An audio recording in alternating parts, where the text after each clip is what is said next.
Good morning, good afternoon, and good evening, guys. Celtic Warband here, and thanks for tuning in to another of my Medieval Kingdoms 12-12 AD tournament battles. I've been away for quite some time. I was sick, actually, all of last week, about 7 or 8 days, and I had lost my voice for about 4 to 6 of those days, so I am slowly easing back into it now.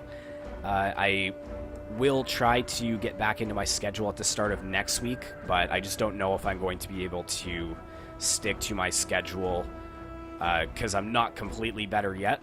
I did try to record this battle this morning, and my voice was cracking through the whole thing. So I think one video a day may be my limit for now, but we will eventually get back into my schedule. And for those of you guys that are wondering where I go, sometimes I do take breaks for a couple of days, or I'm away, or I get sick for prolonged periods of time like this.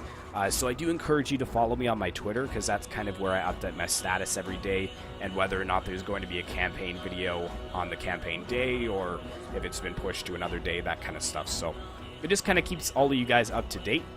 But yeah, that's pretty much it. So we're going to be looking at HAMDOGCDXX versus LANSE101. I believe he's known as Wasco1 on Medieval Kingdoms, but I'll probably just stick to LANSE101 because that's how I know him from my Discord. So let's go ahead and take a look at their battles.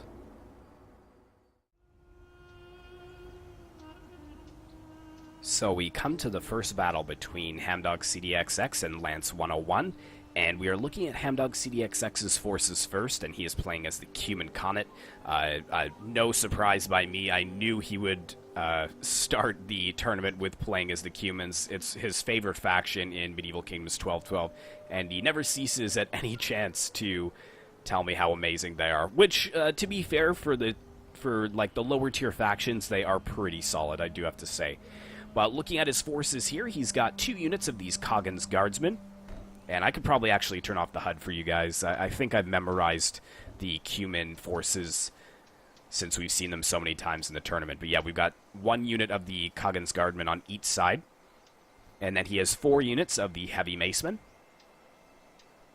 And then he's brought 3 units of these Axemen here. And I think this is HAMDOG's favorite unit, basically because they have 5 Pila that they can throw, each causing 105 missile damage. So this is a very, very unique unit for the Cumans, and if you use them correctly, they can rack up a ton of kills.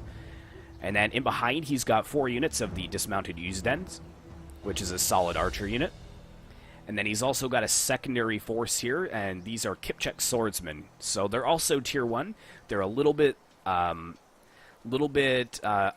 the Axemen, I would say, as far as, you know, eliteness or holding a solid line. The Axemen would do just a little bit better, but the Kipchak Swordsmen are also a solid choice. And then he has the Master Horse Archer over here, which we've seen many times before. There he is in his red cape, next to the Flag Bearer. And then for his cavalry over here, he has 1 unit of the Heavy Cossacks, I believe, or the Heavy Lancers, Heavy Cossacks. And then he has 2 units of light horse archers over on this flank. So going with a heavy bow cavalry, hopefully he will be able to use that to his advantage. But we will find out. So let's go ahead and take a look at the opponent's army.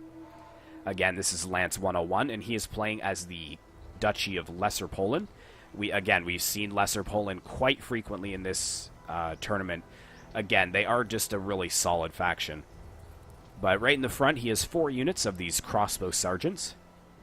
And then he has 5 units of these spear sergeants here. He has 1 in the center, and then 2 on either flank, totaling 4. He's got these very solid sergeants here of the High Period, 4 units of them, so that's going to be his main front line. And then in reserve, he's actually kept these Tier 1 Axemen here. I think they're just called Heavy Axemen, if I remember. Yes. So they look pretty cool. You gotta watch because of their missile block, though. They could get torn apart by archers. Only a 20 missile block because they don't carry any shields. And apart from chainmail, they really don't have too much armor. But then we do have the Polish king, again with the very large crown. So it's obvious who is the king on the battlefield. And then he's got 1 unit over here of the Polish Knights of the High Period, and 1 unit over here as well. But that's pretty much it for Poland, so let's go ahead and click play here. We've got just under 9 minutes in the battle here, and HAMDOGCDXX is slowly moving forwards his forces. And as I said, guys, I'm not completely better yet, so I may have to cough or just take a sip of water from time to time, but hopefully I'll be better soon. This has actually been one of the longest cold durations I've had in years. It's really kind of torn me down, which is pretty brutal. But looking at the man count, the balance of power is pretty even, but the man count is in HAMDOGCDXX's favor. He's got 1,360 men, with the Polish only bringing 1,225 to the battlefield. Well, let's get some nice zoom-in shots, because it looks like nothing's happening so far.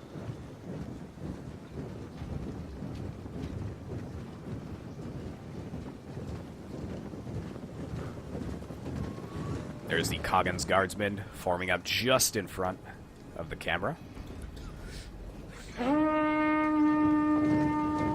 it looks like HAMDOGCDXX is going to continue marching forwards. Now, this is a very interesting front line he has here, and I know exactly what he's doing, but I'm not sure if this is going to work.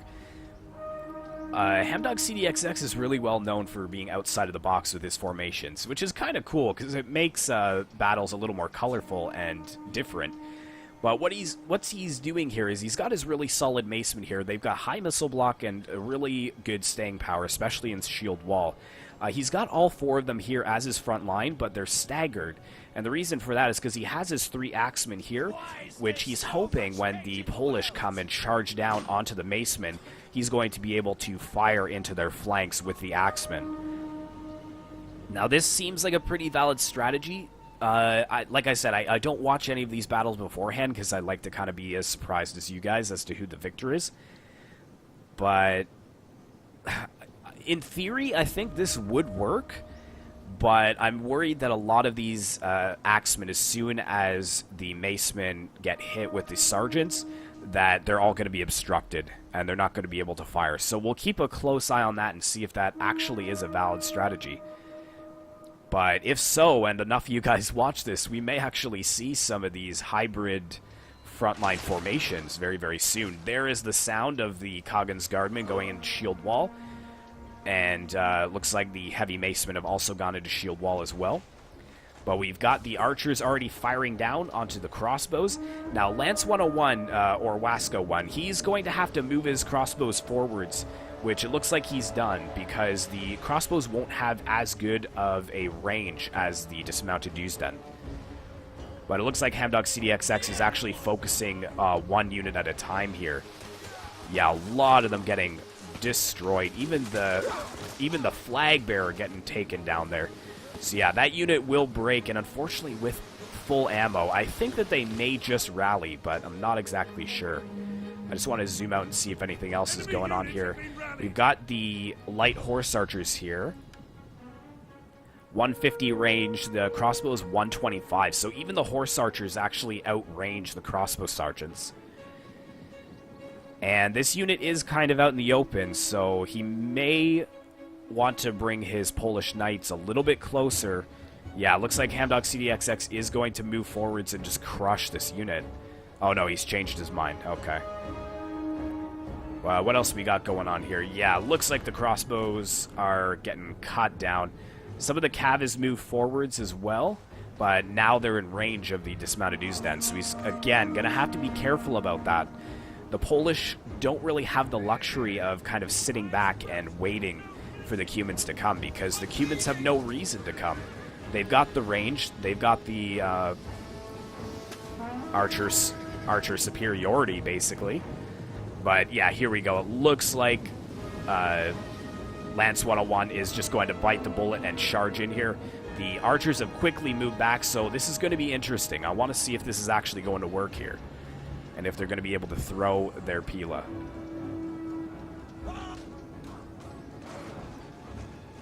Alright. So here it goes. Looks like they are charging in. Just a straight front wall right into the Kagan's Guardsmen. Okay, so it looks like they are going to get a couple volleys off. Oh, yeah, wow. Spears moving in. Now, this one doesn't look like it's throwing. So, yeah, see, a couple of them are obstructed, but they did actually get a couple of good volleys off. You can see that this spear unit, wow, just getting shredded here. It's already broken. That is insane. And that's what I mean, guys. They've already thrown 2 of their peel. Look how much ammo they still have left. 2/3 of their ammo still left. Look at that. The sergeants of the high period breaking as well over here. That is crazy. Now, is Hamdog just going to charge his horse archers in? This may be a misclick here. I'm not exactly sure. But those light horse archers are definitely going to get cut down by the Polish knights. But let's zoom out and kind of get a whole picture of the battlefield here. Looks like LANSE101 is moving his axemen now into melee, so he's pushing in his reserves. But we've got this unit of axemen blocking this unit of sergeants, because it looks like LANSE101 is going to try to flank around this unit of heavy macemen. But it looks like the Kipchak swordsmen have no need to move in as of yet. It looks like the front line kind of has straightened out, though. And the axemen look like they are going to charge into this gap, but Hamdog has closed it with this unit of macemen. Our men flee the field of battle. This is a shameful display. And that's probably the horse archers, yeah, just getting destroyed by the cavalry there. Not sure if that was a misclick or if just maybe he already thinks he's winning the battle, not too sure. But we've got over 1,200 Cumans left to only 750 of the Polish. And where is this cavalry going? I'm not sure if it's going to just charge into these spears. Yeah, good call by LANSE101, not engaging there. Looks like he's going to try and go around. But the spears are making chase. Oh, no, and it looks like they may just catch them. But we've got crossbows with full ammo engaged against the heavy Cossacks over here. Looks like the Polish knights are trying to save those crossbows, but the heavy Cossacks are pretty solid.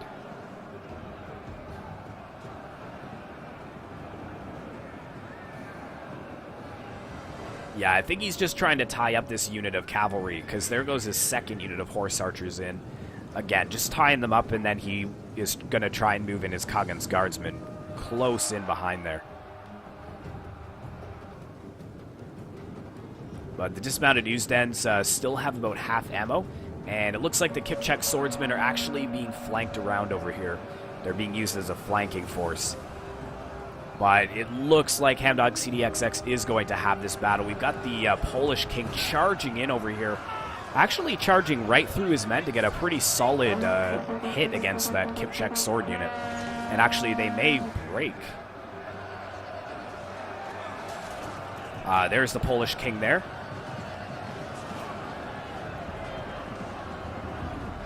Oh, he was trying to ride away, but it looks like he got caught. An arrow into the shoulder as he's trying to escape there. Arrow into his shield as well.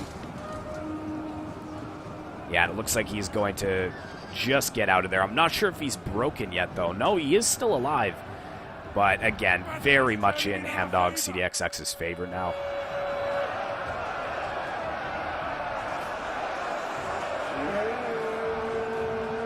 And I think that is about it. Most of his units breaking off the battlefield now. So HAMDOGCDXX does have the first battle, so well done to him. A very unconventional tactics there. Their general is dead. And unfortunately, the King of Poland falling on the battlefield there. And a decisive victory. So let's take a look at the end results. So the Cuman general getting 46 kills, not too bad. Yeah, those axemen getting pretty high kills, that's solid. The macemen holding well. Look, they still have most of their unit too, even though they were like kind of the main brunt of the Polish was pushed against the heavy macemen, and still most of their units are still intact. 66 for that horse archer unit, that's pretty good. But yeah, the spear sergeants did not perform well. Spears normally in 12-12 don't. But even these sergeants of the high period, really low kills here. And the crossbows, like this one, 34 kills. I guess that's not bad. And 43 for this Polish knight unit. But that's it for the first battle, so let's go ahead and take a look at the second one. Alright, so welcome to the second battle between HAMDOGCDXX and LANSE101. We're going to look at Lance's army first. He is playing as the Bazard Voivode. And he's got a pretty solid force. It's a good mix of a bunch of different types of units. But for his archers, he's got, I believe, 2 units of the most Nenni archers, which are tier 2, and then 2 units of the Curteni foot archers, which are tier 3. Then he's got some Vlach peasants in the front lines here with their massive scythes. And then for his main line, he has 6 units of swords, but he's got 2 Mosneni of the high period. And then he has 2 Mosneni of the early period. And apologies, I should have probably started from the end, but then he has 2 Mosneni of the late period, so bringing 2 of each. And then he has a bunch of Vlach spearmen here, 4 units, 2 on either side. And then he's got some Curteni cavalry, which is very, very nice. I love these kind of interesting shield shapes here. Looking really cool. So he has, I believe, 2 units of them, 1 on either flank. Curteni, and then he has 1 unit of the Voivode of Valencia. And then 1 unit of Vlad Tepes. And this is his general here, which is looking pretty nice, pretty stylish. He's even brought his like red vest over top of his blade armor to battle. So that is LANSE101's army. He's kind of formed up in a bit of a defensive formation for now. So let's go ahead and take a look at HAMDOGCDXX, who again is using some very interesting tactics. Let's look at his army comp first, and then we'll take a look at his tactic as a whole here. But he's playing as the Principality of Antioch. Again, another faction we've seen quite a bit in this round 1 series of tournaments. Or round 1 tournament series, I guess. It's not tournaments, it's tournament. But anyways, looking at this side, he's got, I believe, just 1 unit of Nestorian infantry. And then he has 1 unit of foot Turcopoles. He's got some dismounted Frate Milite Templi, which is 1, 2... I think he has some units of dismounted Fratre Milite Hospitalis as well over on this flank. But then he's got some pole arms too, the dismounted Fratre Milite Hospitalis. And some dismounted Fratre Milite Hospitalis over here as well. So I think this must be the red side, because I'm not seeing any Templi over on this side. Now we've also got some mounted Fratre Milite Hospitalis. So this must be the white side on the other side. The general over here, the Prince of Antioch, which we've seen before. So this must be the white side, I'm imagining. Yeah, so here's all the Templi. So he's got another unit of foot Turcopoles, so that makes 2 archers total, and another unit of Nestorian infantry, so that's 2 total as well. And then he has 3 units of dismounted Fratre Milite Templi. Oh, sorry, looks like he has 4 spears, so he must have 2 on either flank. Let me just check. Yes, he does, so 4 spears. Apologies there. And then he has 2 units of the dismounted Fratre Milite Templi. And a mounted unit of Fratre Milite Templi. So, pretty cool. He's got the hospital side over here, and he's got the temple side over on this downward slope. And he's got the Prince of Antioch kind of right in the center all alone. So let's go ahead and click play here.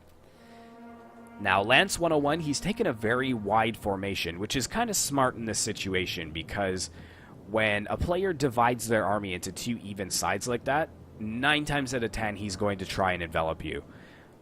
Now, what I would do in this situation is probably move my entire force to face one of them. So if I was going against the Hospitalis side, I would move my army way up over here as quickly as I could and get them over on this side. Now, you wouldn't want to charge from this direction and like hit them head on, because then you've basically fallen into his trap. But I would just kind of mirror his movements and kind of pull up higher onto this higher grade hill here, and then engage him with like my back away from that other flank. Or conversely, what he could do is leave these 2 units of Vlach spearmen here as kind of a buffer, and then swing his army all the way downhill over here, and then face this army. But again, having his front line facing both of these. You don't want to charge in against one of them, because then you're going to be fighting on 2 fronts, which is exactly what HAMDOGCDXX wants. Now, from Hamdog's side, again, this is a risky move because if LANSE101 is able to overpower one of these sections, he's basically lost half of his army. It will take, you know, a minute to get his forces over to the other side to support. So it'll be interesting to see what happens. But this would definitely be my side to fight on, just because I love the Hospitalis Knights much better than the Temple Knights. The red and black is just my favorite color scheme of all time.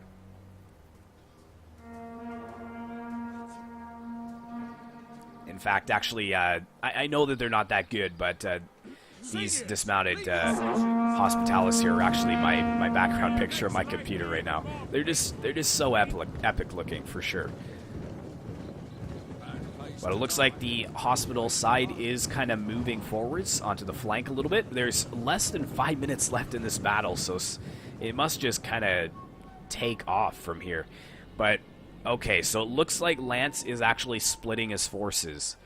That's a pretty valid strategy, I would say, because he's just trying to mirror what HAMDOGCDXX is doing. If he was doing this, what I would do is try to hold this side with less units and overpower this side with more units.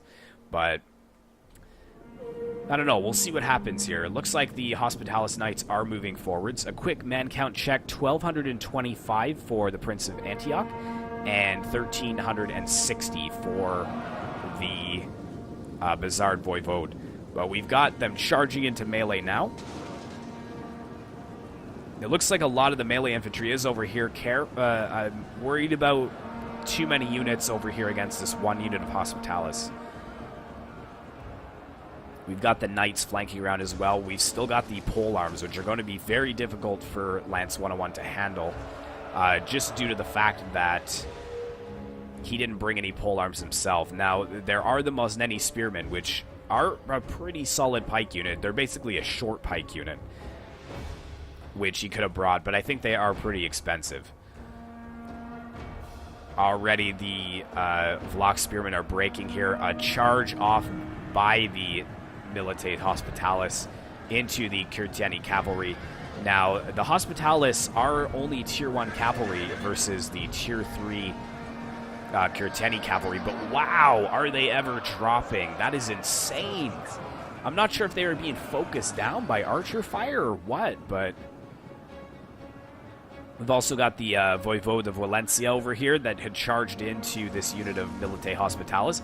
But yeah, this is just bad news. Bad news bears for LANSE101 now. You can see that his other, his split over here of his force, it's not stopping these units from supporting. So HAMDOGCDXX is almost able to surround these units, no problem. Now, well done to LANSE101. He did move this unit of Mosneni of the High Period over here to block the Templi as they tried to come in and surround. But it's pretty much too late. You can see that the dismounted Milite Hospitalis have already gotten around all three of these units. And, oh no, it looks like the general is actually in melee against some of the pole arms over here. So that is not good at all. He is trying to pull out his general, but that's... You guys know what I think about pulling units out in 12-12. It's a very, very risky business. They almost last longer if you just leave them in melee. But here we go. Huge charge into the back of this unit, sandwiching them between the dismounted Milite Templi and the Fratre Milite Templi, the mounted. But we've got the halberds moving in as well. We've got one unit of Nestorian infantry over here holding a ton of the Vlock units back. Now, they are breaking, granted, but this is giving HAMDOG enough time to wrap up about half of LANSE101's army.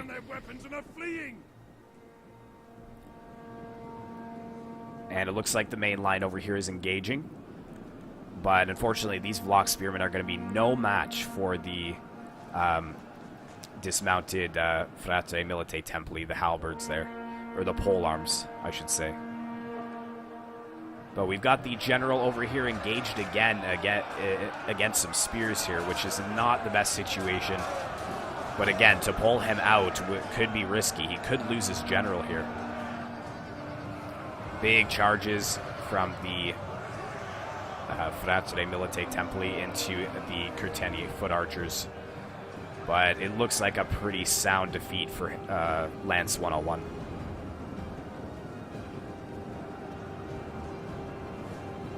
He does have some units that have come back. You can see that there is a unit of Curteni cavalry over here and a unit of Vlock spearmen that have come back from routing, but I think there's just no way he can come back from this, unfortunately. And Hamdog's general, the Prince of Antioch, is just running down these archers.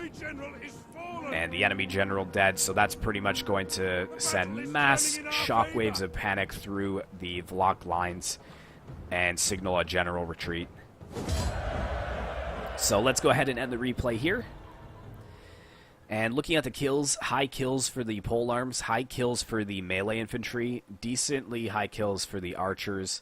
The Nestorian infantry, not so much, but some didn't really even see much action, and this unit did its job. It held back a lot of the Vlach warriors and gave Hamdog enough time to wrap up the other side of the battle.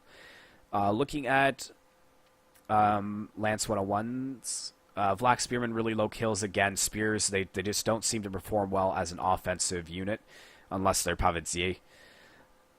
The Mosneni also not doing as well as I would have liked to see them. The archers getting almost no kills, and the Cav pretty low kills as well.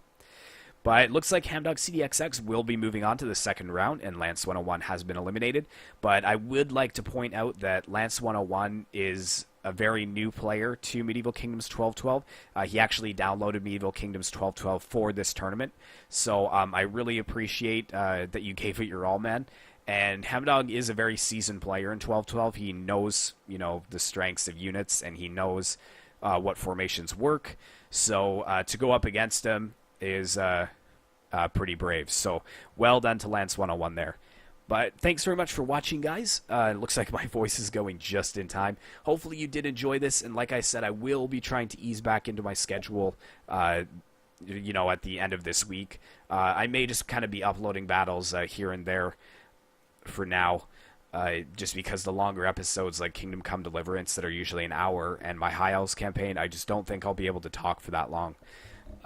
So you may get to see some more tournament battles. I do have a Rome 2 battle. I've got some good Third Age Reforged battles that have been sent in to me. James the Great, I think, sent me in a good Attila battle, which I have to take a look at. And Rise of Mortar is out as well. So I will be trying to get a how to install video out very soon on that, as well as a couple of maybe quick 1v1s, or maybe a good siege battle on Rise of Mortar. But you definitely will be seeing Rise of Mortar on the channel. So thanks very much for watching, guys. I hope you did enjoy. Be sure to like, comment, and subscribe if you'd like to see more content like this in the future. And I will see you in the next one.